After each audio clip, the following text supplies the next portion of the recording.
Hello, my name's Gavin, and this is Genre Books, and we're a week out from Rocket Summer, the classic science fiction reading event devised by Michael K. Vaughan, where we will, during the month of July, read, in the first week, works from the beginning of literature to 1939, in week 2, 1940 to 49, week 3, 1950 to 59, and week 4, 1960 to 69.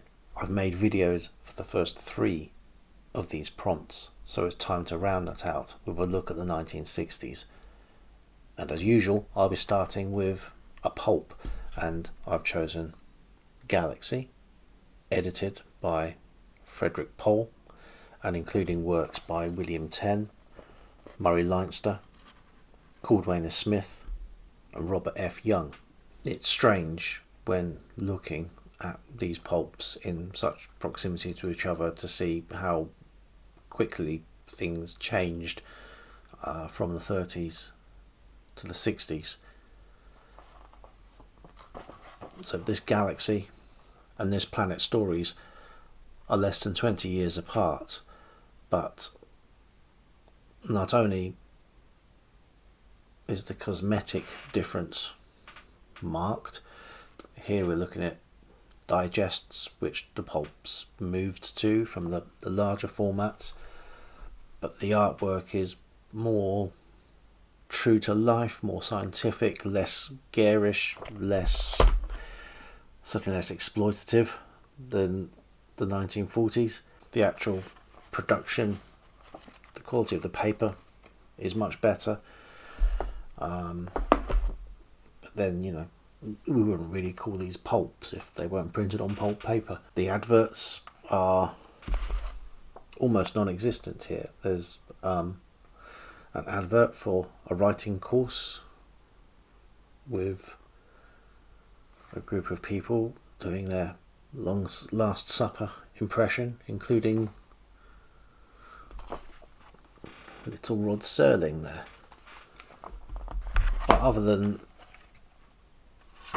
opportunities to subscribe to If, another science fiction magazine, or to complete your subscription for Galaxy, there's nothing here in the way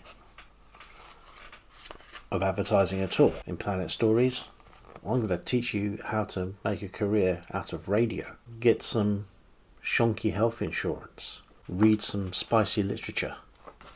And of course, get yourself a body like Charles Atlas. Whilst still aimed at a juvenile target audience, this just appears to be taking itself a lot more seriously, which isn't always the case with the literature. There's still room for silly space opera. Here's Martian Enterprise by Clifford C. Reed, with what looks like a 1950s car with jets attached to it. Still a very 1950s feel to this 1960s book. Still talking about Martians, although we are, whenever this was printed, in the middle of finding out, or about to find out, that the chances of anything coming from Mars are considerably more than 1,000,000 to 1. A strong contender for the 1960s week would be to read some Murray Leinster. Leinster, I never know. But I've not had a chance to pick one of his books for any of the previous weeks, although I think I could have picked it for any of those previous weeks. So it would be a shame to let this event pass by without dipping into one of the genre's most long-standing servants. A writer I always enjoy reading is Algis Budrys, and I have 2 here to pick from that I've not read before.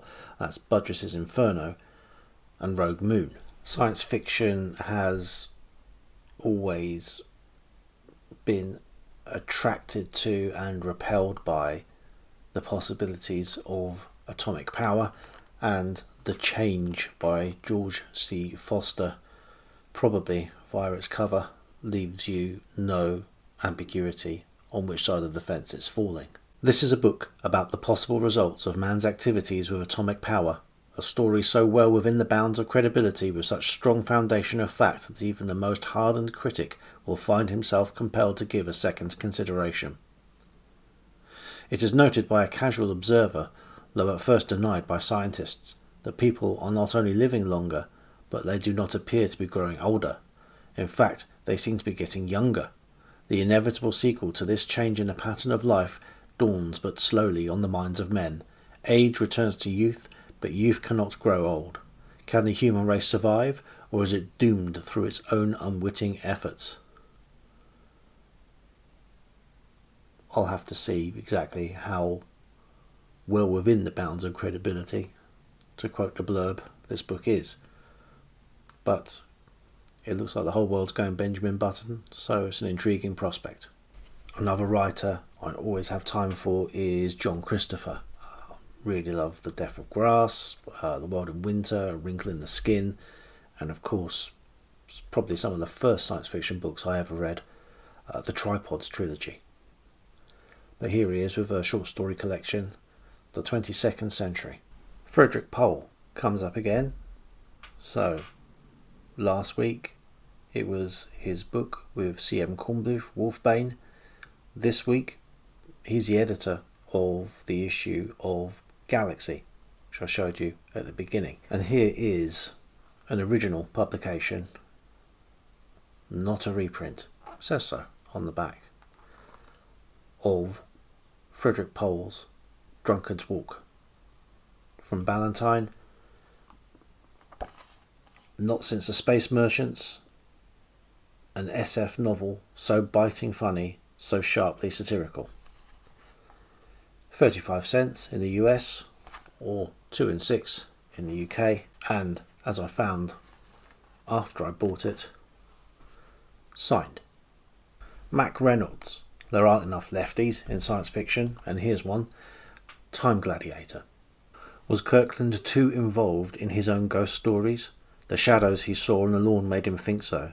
The answer came to him when he followed an irresistible voice out into the woods and confronted one of the shadows which spoke to him, and on Kirkland alone lay the risk that man might be removed from the face of the earth. That last bit was all in capitals.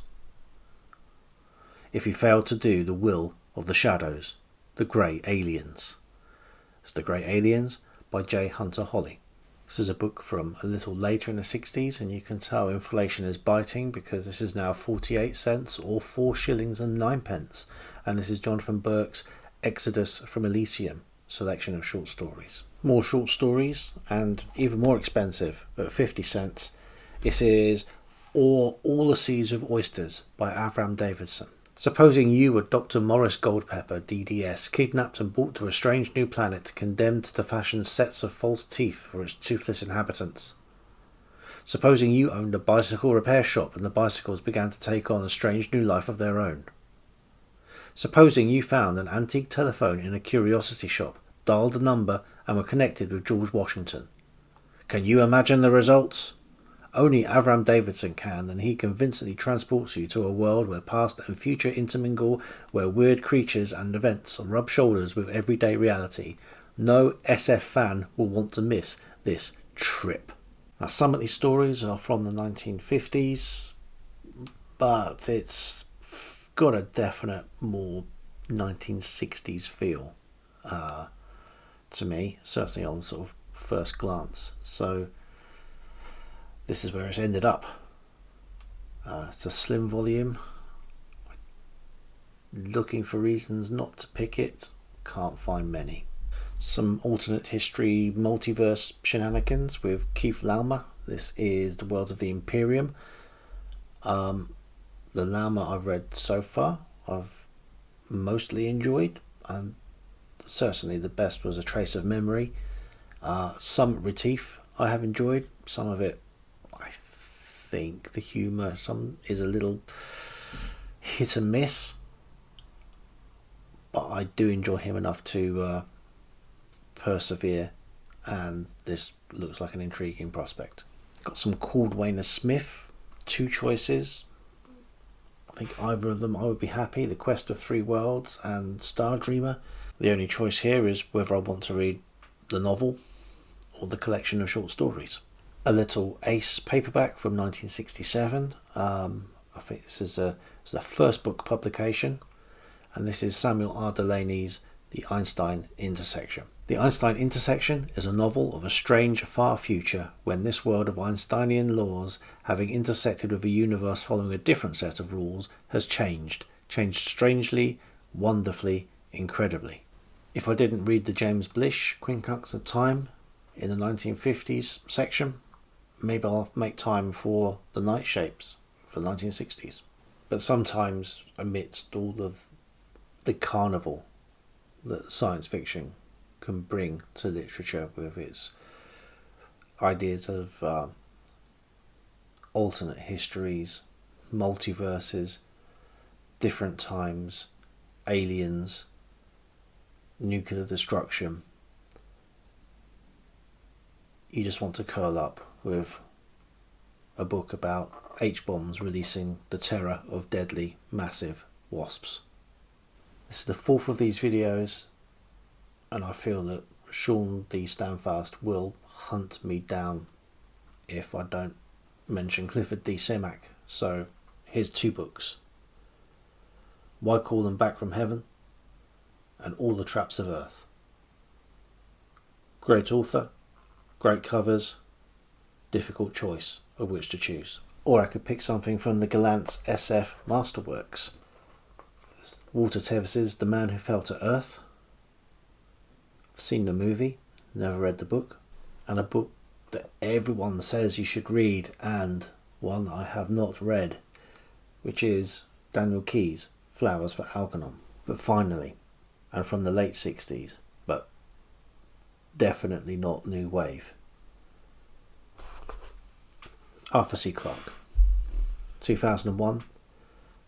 I've had this book since I was 14, 15, and I think that might be the last time I read it as well.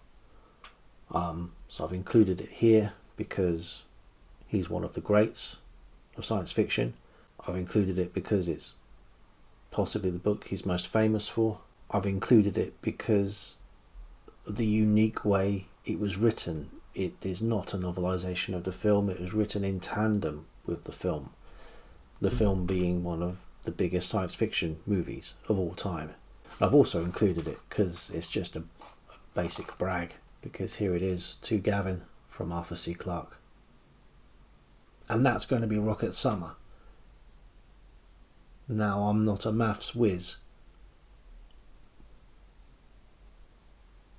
but I know how many days there are in July, and I know that I've picked about 50 to 60 books, and I know that will not go. I also know that there'll be something I'll have forgotten about that I haven't picked and I wanted to, and I'm already thinking Skylark is definitely one I wanted to get to during the month. There is the final book of John Campbell's trilogy that starts with The Dark Star Passes and Islands of Space. There's always another Barsoom book to read.